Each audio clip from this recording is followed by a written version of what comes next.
everyone, I'm Denise Andrea Domingo. This morning, I'll be reporting about air pollution, causes, effects, and solutions. Now, let's proceed with my PowerPoint presentation.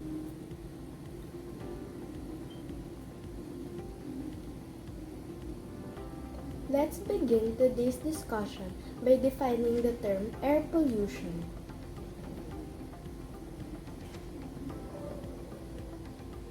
Air pollution, in its most basic definition, is the introduction of the harmful substances into the Earth's atmosphere. Pollution has been known to cause allergies, disease, damage to crops, and in extreme cases, even death. In addition, air pollution creates an imbalance in the natural gases that make up our Earth's atmosphere. This imbalance slowly aids in the depletion of the ozone layer, an essential region of the stratosphere that soaks up most of the sun's damaging ultraviolet rays. Causes of air pollution. There are many causes of air pollution. Before we get into the different causes, let's take a quick step back and look at the different variations of air pollution. First, there's invisible and visible air pollution. The smog you see lingering over a city is a good example of visible pollution. Invisible pollutants aren't as noticeable, but they can be just as deadly, if not more so. Examples of invisible pollutants include nitrogen oxides, sulfur dioxide, and carbon monoxide. Without any further ado, let's get into some specific causes of air pollution.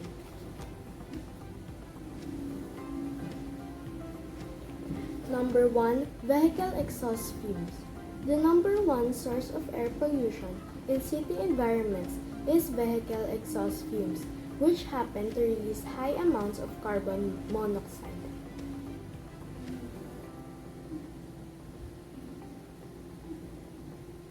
Number 2. Fossil fuel-based power plants. In addition to vehicle exhaust pollution, fossil fuel also present a wider scale problem when they're burned for energy in power plants. Chemicals like sulfur dioxide are released during the burning process, which travels straight into the atmosphere. These types of pollutants react with water molecules to yield something known as acid rain.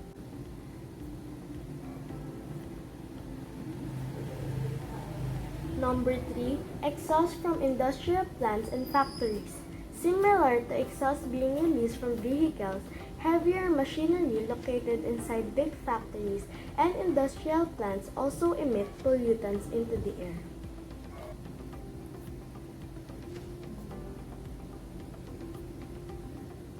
Number 4. Construction and agricultural activities. On a daily basis, dirt and dust is kicked up into the atmosphere from excavating and demolition type construction activities.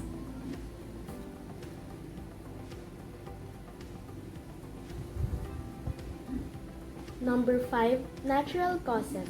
Volcanoes, forest fires, and dust storms are nature-borne events that dump massive amounts of air pollution into the environment.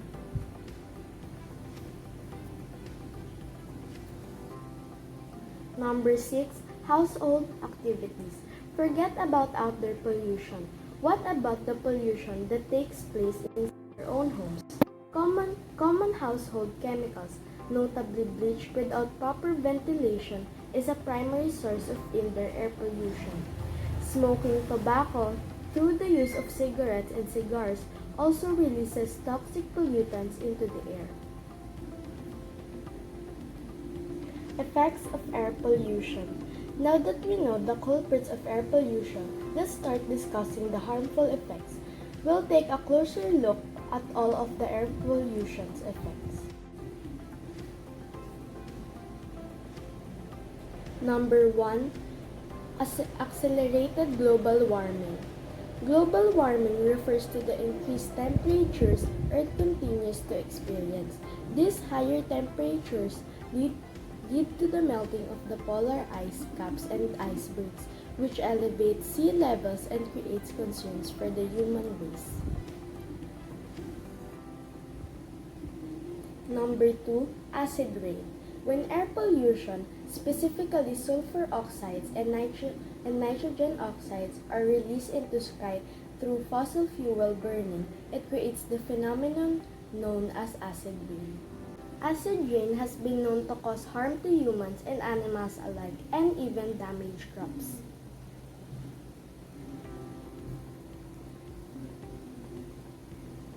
Number 3, wildlife endangerment. Heavily polluted areas force inhabitants to seek new homes, which can negatively impact the ecosystem. Number 4, human respiratory and heart concerns. Air pollution is known to cause irritation in the eyes, lungs, nose, and throat. It creates respiratory problems and exacerbates existing conditions such as asthma and emphysema. Solutions for air pollution. Up until this point, we've covered all the bad of air pollution. Now let's get on to the good.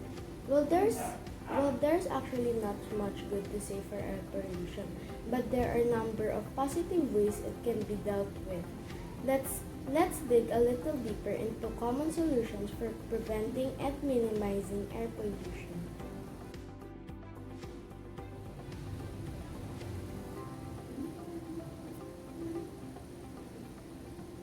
Number 1, minimize the use of fossil fuel powered automobile.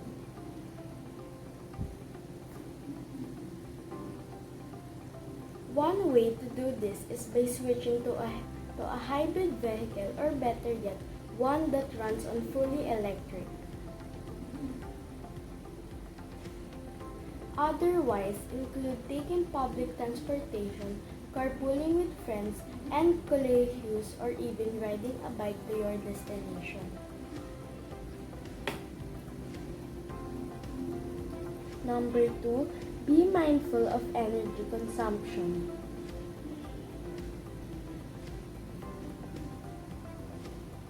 When you're leaving home, be sure to turn off the lights, TV, and any other electronic appliances.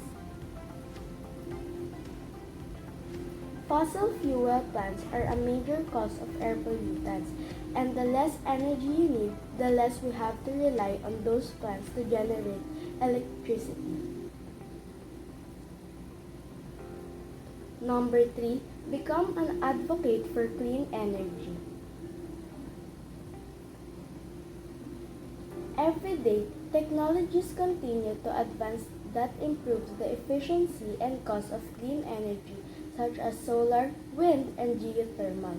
These types of energy sources create much less air pollution.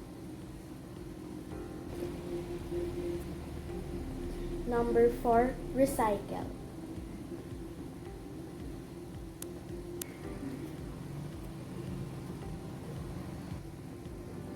Wherever you stand on the matter, recycling can help reduce air pollution.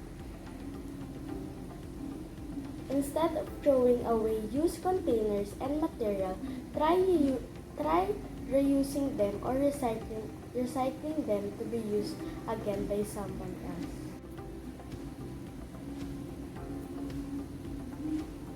Safety guidelines to avoid air pollutions. Avoid areas where the air is polluted, like busy roads where there is regularly a lot of traffic, and industrialized areas. Maintain good indoor air quality. Avoid smoke from fireplaces and wood stoves, tobacco smoke, mold, and other contaminated associated with excessive humidity. Household products such as paints and varnishes. Opening your windows regularly is an inexpensive and effective measure. However, you should keep your windows shut when outdoor air quality is poor and during periods of extreme cold. Be sure also to always turn on the hood when the hood pollution should be vented outside and turn on the bathroom fan each time someone takes a shower or a bath.